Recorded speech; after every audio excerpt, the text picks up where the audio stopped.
میرا میں question question میرے یہ دو سوال ہیں آپ سے سر. یہ میرا آپ سے پوچھنا سوال چاہتا یہ ہوں ہے میرا سوال یہ ہے کہ آپ کے سوال ہمارے جواب تو پوچھیں. خالد بات کر رہا ہوں کراچی سے. سوال میرا نیب کے بارے میں ہے کہ نیب وہ خطرناک ترین ہتھیار ٹول ہے جو پاکستان کو، پاکستان کی سیاسی جماعتوں کو، پاکستان کے اداروں کو ڈیسٹیبلائز کرنے اور کرپل کرنے کے لیے استعمال کیا جا رہا ہے رائٹ فرام دا بگننگ. اور جیسا وہ عرفان منگی صاحب کے بارے میں قاضی عیسیٰ صاحب نے پوچھا بھی آپ کی کوالیفیکیشن کیا ہے؟ جی میں انجینئر ہوں، 4,20,000 تنخواہ لیتا ہوں اور کام کرتا ہوں نیب میں. ایک انجینئر کا کیا کام؟ بیسیکلی یہ احتساب کا ادارہ ہے ہی نہیں ہے. آپ یہ دیکھیں کہ یہ ادارہ بذات خود کتنا طاقتور، منہ زور، متکبر ہے. اس میں کام کرنے والے کتنے متکبر ہیں کہ سپریم کورٹ کے فیصلے آتے ہیں، ہائی کورٹ کے فیصلے آتے ہیں، لیکن ان کی صحت پہ کوئی فرق نہیں پڑتا. وہ بار بار ان کو وارن کرتے ہیں، ان کے فیصلوں کے خلاف فیصلے دیتے ہیں، لیکن اس کے باوجود وہ مزید کیسز بناتے جاتے ہیں، مزید لوگوں کو پکڑتے جاتے ہیں اور ان کو ایسی سزائیں دیتے ہیں جن کا آپ یہ سزا ہی ہوتی ہے آپ کسی کو 180 دن، 190 دن، 6 مہینے، 8 مہینے، 10 مہینے پکڑ لیں. تو میرا سوال صرف یہ ہے کہ پاکستان کو اگر بچانا ہے تو نیب کو ختم کرنا ہوگا. آپ کیا رائے رکھتے ہیں اس سلسلے میں؟ دیکھیں یہ ایک مسلسل درد سر ہے.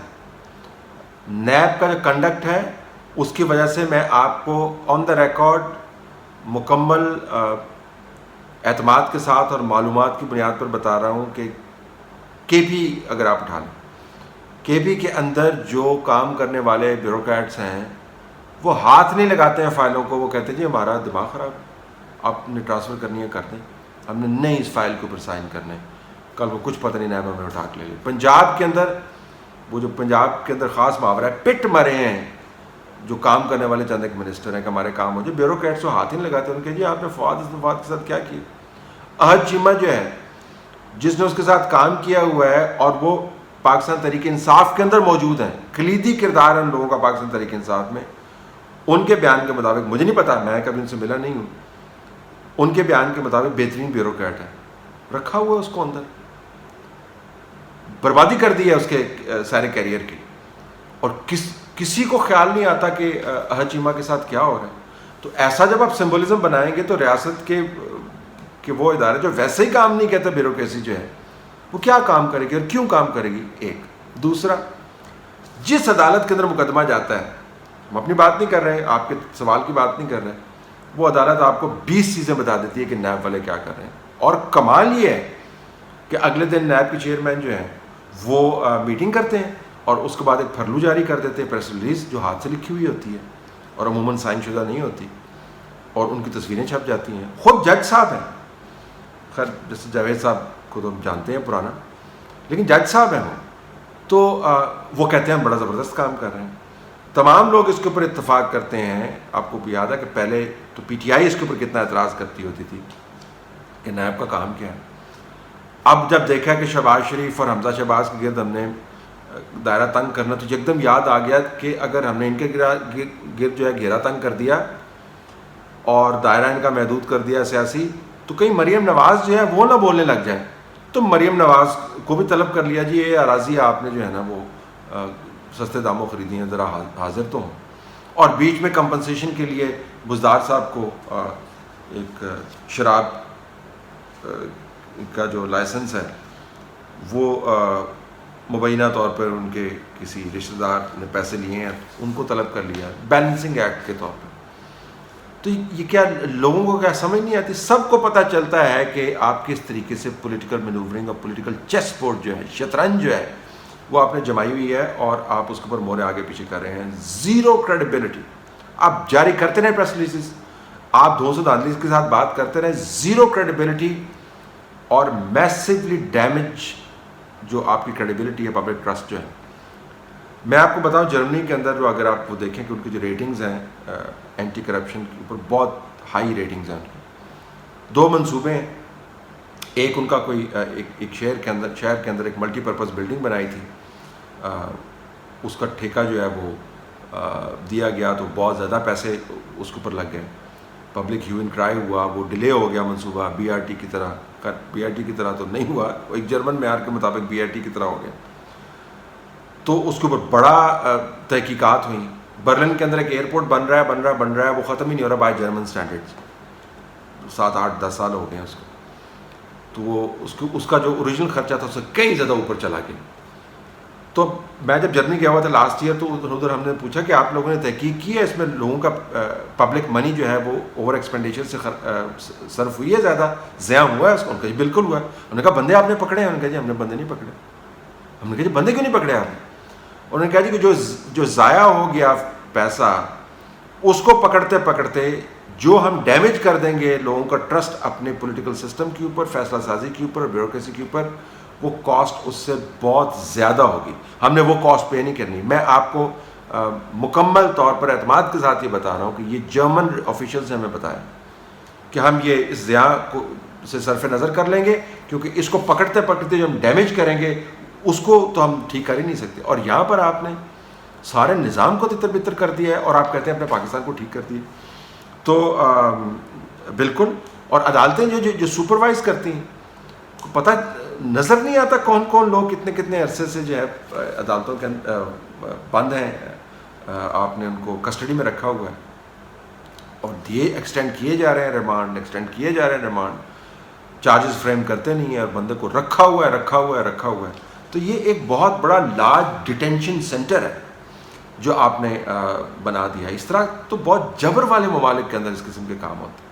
تو ہم نے تو یہ گوانٹانامو بے والی صورتحال بنا دی ہے کہ قانون کا بدترین استعمال کریں, لوگوں کو اٹھا کے ڈال دیں 10 مہینے کے لیے, 12 مہینے کے لیے, 1.25 سال کے لیے, نکالیں ہی نہ باہر. تو اس میں گوانٹانامو بے میں کیا فرق رہ گیا آپ مجھے بتائیں. تو لیکن ہمیں اندازہ نہیں ہے کہ ہم نے ڈیمیج اس کو کس طریقے سے کیا. جو لوگ اس کو ڈیفینڈ کرتے ہیں ان کا خیال ہے کہ ان کے ساتھ یہ نہیں ہوگا. اگر یہ روایت رکھی تو نیب جیسا نظام جو ہے جب ان کی پکڑ کرے گا تو پھر ان کی کوئی بات کرنے والا نہیں ہوگا, کیونکہ لوگ پھر ہم سب یہ کہیں گے کہ جب یہ سب کچھ ہو رہا تھا اور ہم بات کر رہے تھے تو آپ ہماری آوازیں بند کر رہے تھے, تو اب پھر آپ بھگتے لوگ یہ بات کریں گے. خیر ہم تو نہیں کریں گے, ان کی بھی بات کریں گے اگر ان کے ساتھ یہ ہوا کہ ان کے ساتھ زیادتی ہو رہی ہے. اسکور ہم نے سیٹل تھوڑی کرنا ہے, بٹ چلیے لوگ یہ بات کریں گے. تو میں آپ سے اتفاق کرتا ہوں. اگر آپ پاکستان کے سوشل میڈیا یوزرز کے کمنٹس پڑھیں تو آپ کو اندازہ ہوتا ہے کہ ان کی رائے کتنی سطحی قسم کی ہے. بہت اچھی رائے بھی ہوتی ہے, اس میں کوئی شک نہیں ہے, لیکن اکثریت کی رائے یہ بتاتی ہے کہ وہ پاکستان کی اصل تاریخ سے بالکل ناواقف ہیں. آج کل کتابیں پڑھنے کا دور نہیں ہے اور لوگوں کے پاس وقت ہونے کے باوجود بھی وقت نہیں ہے. تو اگر آج میں کسی کو کہوں کہ 50s کے زمانے میں ہم 15 اگست کو اپنا انڈیپینڈنس ڈے مناتے رہے ہیں تو آپ کو بہت سے لوگ غدار کہیں گے. تو اصل تاریخ ہماری کیا ہے, اور جو ہم نے مطالعہ پاکستان کی کتابوں میں نہیں پڑھی ہے, تو اگر آپ کے لیے ممکن ہو اور آپ اس کو وقت دے سکیں. شکریہ.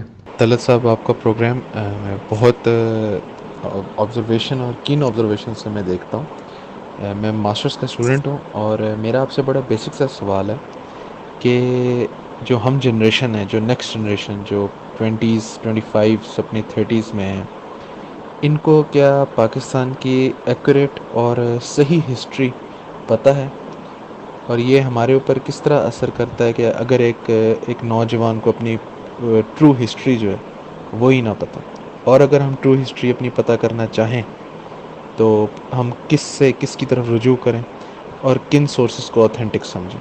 کائنڈلی ذرا یہ بتائیے کہ ہسٹری میں سب کچھ آتا ہے, ایز ان پولیٹیکل اداروں کے حوالے سے ہر چیز, ایوری تھنگ جو ہماری ہسٹری ہے ہم وہ کہاں سے پتہ کریں جو ہمیں سورس بتائے کہ اوتھینٹک ہسٹری ہے. دیکھیں, پڑھنے لکھنے کا رواج ویسے ہی ختم ہو گیا, کیونکہ ہمیں پڑھنے لکھنے کے لیے ذہنی فرصت نہیں ہے. ویسے بہت فرصت ہے, ذہنی فرصت نہیں ہے. اگر آپ کووڈ-19 کے اندر جا کے دیکھیں تو کبھی تجزیہ کر لیں, اپنے قریبی بک سٹور کے پاس جا کے پوچھیں کہ آپ کی کتنی کتابیں زیادہ بکی ہیں, تو اس کے اندر آپ کو بہت کم یعنی مارجنل ڈفرینس نظر آئے گا. لیکن اگر آپ جو انٹرٹینمنٹ کے گیجٹس ہیں ان کی سیلز کو دیکھیں تو زمین و آسمان سے کا فرق آپ کو نظر آئے گا. پہلے بالکل فلیٹ آپ کو نظر آئے گا, کووڈ کے اندر وہ بہت اوپر چلا جائے گا. تو ہماری ترجیحات جو ہیں وہ مختلف ہیں. لیکن جو آپ نے بات کی, تاریخ کے اندر بہت سارے ایسے موڑ ہوتے ہیں جو وقت جن کو ڈیفائن کر دیتا ہے, جن کا حقائق سے تعلق نہیں ہوتا. اب رات کو 12 بجے اگر آپ اناؤنس کرتے ہیں کہ پاکستان ایک آزاد ڈومینین اسٹیٹس اس کے پاس موجود ہے, تو پھر یہ بحث ہو سکتی تھی اس وقت کہ 15 اگست ہونا چاہیے, 14 اگست ہونا چاہیے. لیکن اب 14 اگست ہے اور 14 اگست کے ساتھ ہی رہیں. میرا نہیں خیال کہ یہ کچھ بہت بڑا تاریخی بھونچال پیدا ہو جائے گا اگر ہم نے 12 بجے سے پہلے یا 12 بجے کے بعد کی ڈیبیٹ کو کلوز نہیں کیا. بڑی ڈیبیٹ ہمیں کیا کرنی چاہیے کہ تاریخ سے ہم نے سیکھا کیا ہے. بڑی ڈیبیٹ ہمیں یہ کرنی چاہیے کہ پاکستان کے اندر مارشل لاز لگے ہیں, جمہوریت نہیں پنپ پائی, تو ہم نے ماضی سے کیا سیکھا ہے اور مستقبل کی راہ کیسے متعین ہم نے کرنی. اگر ہم نے پکڑ دھکڑ کا سلسلہ جاری رکھا پاکستان کے اندر تو اس ریاست کے اوپر لوگوں کا اعتماد اٹھ جائے گا. لوگوں کے اندر انویسٹ نہیں کیا تو لوگ ترقی نہیں کر پائیں گے. یہ ہر دہائی کے اندر 50, 60, 70, 80, 2010, 2020 یہ ہم نے ڈیبیٹ کرنی ہے. اس کے اوپر ڈیبیٹ ہونی چاہیے.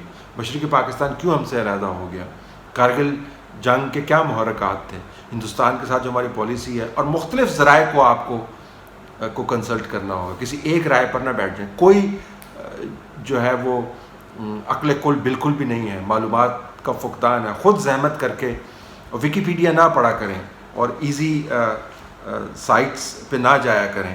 مستند سائٹس موجود ہیں اور ان کے اوپر حوالے کتابوں کے موجود ہیں. اب تو PDF فارم میں اتنے اچھے آپ کے پاس مواد مل جاتا ہے. تو تاریخ پر خود نظر دوڑائیں, خود اپنی رائے قائم کریں. واٹس ایپ کے میسیج فارورڈ نہ کیا کریں, ان کے اوپر رائے کا اظہار نہ کیا کریں. واٹس ایپ پہ لڑائیاں نہ کیا کریں. عجیب و غریب قسم کے جو پیجز ہیں ان کے اوپر آپ نہ جایا کریں. تو مستند چیزوں کو بھانپنے کے طریقے ہیں, معیار ہیں. دنیا بھر میں بڑے بڑے اچھی لائبریریز ہیں, ان کی اپنی ویب سائٹس موجود ہیں, ایکسیس کے مٹیریل موجود ہے. آپ اس کے اوپر جائیں تو آپ کو خود پتہ چل جائے گا. تو کوئی کسی کو غدار دیکھیں, جب کوئی الزام لگاتا ہے تو اس کے پاس آرگومنٹ ختم ہو گیا ہوتا ہے. جو بدترین جہالت ہے وہ سیدھا الزام لگانے کی ہے, کہ اس کا مطلب ہے کہ آپ کے پاس کوئی معلومات نہیں ہے, تو آپ جاہل مطلق ہیں, اور لہٰذا آپ لوگوں کے اوپر الزام لگا رہے ہیں. تو آپ بھی الزام لگا دیا کریں. اگر آپ کہیں آپ غدار, الزام لگانے میں کیا ہے, وہ آپ کو غدار کہتے ہیں, آپ ان کو غدار کہتے ہیں. لیکن اس سے کیا حل ہوگا؟ کچھ حل نہیں ہوگا. اور ہر کسی کے ساتھ بحث بھی نہ کیا کریں. بعض لوگ جو ہے نا وہ ان پر ہدایت جو ہے اس طرح ہی اتنی ہی اثر انداز ہوتی ہے جتنی چکنے گھڑے کے اوپر تیل گرتا ہے. بالکل پینٹریٹ نہیں کرتا. چھوڑ دیا کریں, جاہلوں سے مت الجھا کریں. اور جو لوگ آپ کو غدار کہتے ہیں, آپ پر تہمت لگاتے ہیں, خاص حد سے زیادہ ان کے ساتھ مت الجھا کریں. آپ نے دیکھا ہوگا کہ میں بہت ساری چیزوں کو رسپونڈ ہی نہیں کرتا ہوں. طلعت صاحب, قمر ملال بات کر رہا ہوں, ڈسٹرکٹ لسبیلا بلوچستان سے. یہ 23 جولائی کو اسٹیبلشمنٹ ڈویژن کی طرف سے ایک نوٹیفیکیشن گورنمنٹ ملازمین کے لیے جاری ہوا تھا, جس میں انہیں گورنمنٹ سرونٹس کنڈکٹ رول 1964 کا حوالہ دیتے ہوئے یہ تلقین کی گئی تھی, یا کہنا چاہیے کہ وارن کیا گیا تھا کہ وہ یعنی گورنمنٹ ملازمین گورنمنٹ کی کسی بھی پالیسی کے اوپر, اس کے کسی بھی فیصلے کے اوپر سوشل میڈیا پلیٹ فارم یا پھر پبلک گیدرنگ میں اس پر تنقید نہیں کر سکتے. تو میرا آپ سے سوال یہ ہے کہ کیا یہ جو گورنمنٹ ملازمین کا جو آزادی اظہار رائے کا حق ہے بطور شہری, اس پر قدغن نہیں ہے؟ اور کیا یہ دنیا کے کسی دوسرے ملک میں حکومت وقت اس طرح کرتی ہے کہ گورنمنٹ ملازمین کی زبان بندی کے لیے اس طرح کے ہتھکنڈے اپنائے جائیں؟ طلعت صاحب, یہ ایک نوٹیفیکیشن آج کل جاری ہوا ہے اسٹیبلشمنٹ ڈویژن کی طرف سے کہ جو بھی سرکاری ملازم ہے وہ اپنا کوئی بھی رائے جو ہے وہ قائم نہیں کر سکتا کسی بھی سوشل میڈیا فورم کے اوپر. تو اس کے بارے میں آپ کیا کہیں گے؟ کیا یہ بندش نہیں ہے کسی کو یہ فریڈم آف اسپیچ نہیں ہے میرے خیال سے یہ؟ تو اس کے بارے میں آپ کا کیا تجزیہ ہے؟ دیکھیں, میں تو سمجھتا ہوں کہ جو رائے کی آزادی ہے اس کا آپ کی آفیشیل ڈیوٹیز کے ساتھ کوئی تعلق نہیں. لیکن آپ تو بات کر رہے ہیں سرکاری ملازمین کی, جو نام نہاد انڈیپینڈنٹ چند ایک میڈیا ہاؤسز ہیں ان کے اندر یہ پالیسی بنائی ہوئی ہے کہ آپ نے ہماری پالیسی سے ڈیویٹ نہیں کرنا ٹویٹ کرتے ہوئے، اور پرسنل ٹویٹس اگر آپ لکھتے ہیں کہ ٹویٹس آر پرسنل ٹویٹس تو پھر بھی وہ مطمئن نہیں ہوتے. تو اس کے اوپر ذرا گرے ایریاز ہیں کہ سرکاری ملازمین جو آفیشیل سیکرٹس ایکٹ کے تحت اگر بعض ادارے ہیں ان کے اوپر وہ لاگو ہوتا ہے، یا آفیشیل معاملات کو وہ بحث نہ لانے کے اوپر انہوں نے کمٹمنٹ دی ہوئی ہے یا ان کے کانٹریکٹ کا حصہ ہے، تو کیا ان کو الاؤ ہونا چاہیے. تو یہ رولز اینڈ پروسیجر کی بات ہے، لیکن اگر آپ میری رائے پوچھیں تو میرے خیال میں آزادی کا حق ہونا چاہیے. 3-1 تو میرے خیال میں آزادی رائے کا حق ہونا چاہیے، اور لوگ اپنی رائے کا اظہار کریں، لیکن اس رائے کے اظہار کی وجہ سے پھر جو انتظامی طور پر ان کو مسائل ہوں گے اس کا بھی پھر تدارک کرنے کا کوئی بندوبست کرنا چاہیے نا. مثلا اگر آپ فارن آفس میں بیٹھے ہیں، آپ کو مثال دے دیتا ہوں، اور آپ کا خیال ہے کہ ہندوستان کے ساتھ ڈائلاگ ہونا چاہیے، تو آپ ایک طرف سے ٹویٹ کر دیتے ہیں کہ ہندوستان کے ساتھ ڈائلاگ ہونا چاہیے. ادھر سے فارن آفس کی اس وقت کی پالیسی یہ ہے کہ آپ نے ہندوستان کے ساتھ ڈائلاگ نہیں کرنا، تو پھر مسئلہ ہو جائے گا نا، تو پالیسی کلیش ہو جائے گا. تو اس وجہ سے شاید وہ کرتے ہیں، لیکن میری ذاتی پریفرنس کے اندر تو اس قسم کی قدغن نہیں ہونی چاہیے. طلعت صاحب السلام علیکم، کیسے ہیں آپ؟ ٹھیک ہیں. میرے 2 بہت مختصر سے سوالات ہیں. نمبر 1، کراچی پہ کوٹا سسٹم پہ آپ لوگ کیوں بات نہیں کرتے ہیں؟ آپ لوگ ماشاءاللہ اتنے بڑے بڑے اینکرز ہیں، اگر آپ لوگ کوٹا سسٹم پہ بات کریں تو بہت سارے مسائل حل ہو جائیں. سیکنڈ یہ کہ کراچی میں جو اسٹریٹ کرائمز ہیں ان پہ کنٹرول کیوں نہیں ہو پاتا؟ میں کراچی سے باہر رہتا ہوں، پاکستان سے باہر رہتا ہوں. ہم جب بھی پاکستان آتے ہیں، کراچی کے ایئرپورٹ پر آتے ہیں، ہمیں سب سے پہلے اپنا موبائل والیٹ وغیرہ چھپانا پڑتا ہے ایئرپورٹ سے نکلتے ہی کے ساتھ. ہمیں یہ ٹینشن ہوتی ہے کہ یہ کہیں ایئرپورٹ سے نکلتے کے ساتھ چھین نہ جائیں. 30-35 سال سے رینجرز وہاں پر ہے، ماشاءاللہ سے بہت حالات کنٹرول کیے ہیں. اسٹریٹ کرائمز پہ کنٹرول کیوں نہیں ہو پا رہا ہے؟ سمپل سے 2 سوال ہیں، اگر آپ جواب دے سکیں پلیز. اسٹریٹ کرائم بہت بڑا ایشو ہے جی، صرف کراچی کا ایشو نہیں ہے. کراچی چونکہ بہت بڑا شہر ہے، جس طرح آپ نے فرمایا کہ دنیا بھر سے یہاں پہ ٹریفک ہوتی ہے، اور یہ ہمارا ایک سمبل ہے، منی پاکستان ہے، تو یہاں کے حالات دنیا بھر کے اندر پھیلتے ہیں. تو اسٹریٹ کرائم بہت زیادہ ہے، اور لوگ اسٹریٹ کرائم کا جو ٹراما ہے اس کو بہت انڈر اسٹیمیٹ کرتے ہیں، اور کہتے ہیں کہ جی کوئی بات نہیں، موبائل چھن گیا. مطلب ایک تو وقت ایسا تھا کہ کراچی کے اندر ہر دوسرے بندے کا موبائل چھنا ہوا تھا، اور کراچی کے اندر ہر چوتھے بندے کا موبائل جو ہے، جن کے پاس پوزیشنز تھیں بعض علاقوں کے اندر، وہ 2 مرتبہ چھنا ہوا تھا. گن پوائنٹ کے اوپر لوٹ لیا جانا، یہ چھوٹی باتیں اب سمجھی جاتی ہیں. تو دنیا بھر میں ایسے ممالک شہر ہیں جن کے نیبرہڈز ہیں جو کرائم انفیسٹڈ نیبرہڈز ہیں. ڈاؤن ٹاؤن واشنگٹن اگر آپ چلے جائیں تو کرائم انفیسٹڈ ہوگا. آپ گاڑی چھوڑ کے جائیں، بیچ میں کوئی چیز رکھ کے جائیں تو واپس آئیں گے شیشہ ٹوٹا ہوگا، چیز غائب ہوگی. تو یہ کرائم ہوتا ہے، لیکن جس انداز سے، جس دھڑلے کے ساتھ اسٹریٹ کرائم کراچی کے اندر ہوتا ہے، اس کی مثالیں بہت کم ملتی ہیں، اور وہ ہر جگہ پہ پھیلا ہوا ہے. اور دوسرے شہروں کے اندر بھی یہ وبا پھیل رہی ہے، جو لوگوں کی اکنامک مزری جو ہے وہ بڑھتی جا رہی ہے. اس کے اوپر بالکل فوکس ہونا چاہیے. مجھے یہ دراصل سمجھ نہیں آئی کہ یہ اس کا اس کا جو ہے کوٹا سسٹم کے ساتھ کیا تعلق ہے. شاید اگر آپ مزید وضاحت کریں تو میں اس کا جواب دے پاؤں. میں انڈرسٹینڈ کر رہا ہوں کہ آپ کیا کہنا چاہ رہے ہیں، لیکن میں آپ کی تشریح کا ویٹ کروں گا اگر آپ وضاحت کریں. لیکن جہاں تک کرائم کا تعلق ہے وہ میں نے آپ کو بتا دیا، بہت سیریس ایشو ہے. اور کراچی کو صرف آپ نے گندگی سے پاک نہیں کرنا، کراچی کو آپ نے اگر کرائم سے پاک نہیں کرنا تو اس کی اسٹریٹس کو محفوظ بنانا.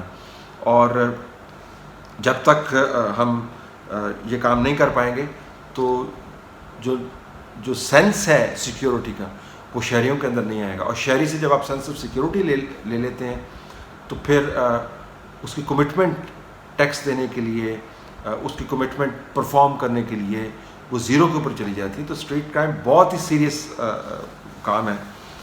اگر ہم کراچی کی صفائی چاہتے ہیں اور دوسرے جو بڑے بڑے شہر ہیں ان کی حقیقی صفائی چاہتے ہیں تو اس کو ٹیکل کرنا چاہیے حتمی طور پر.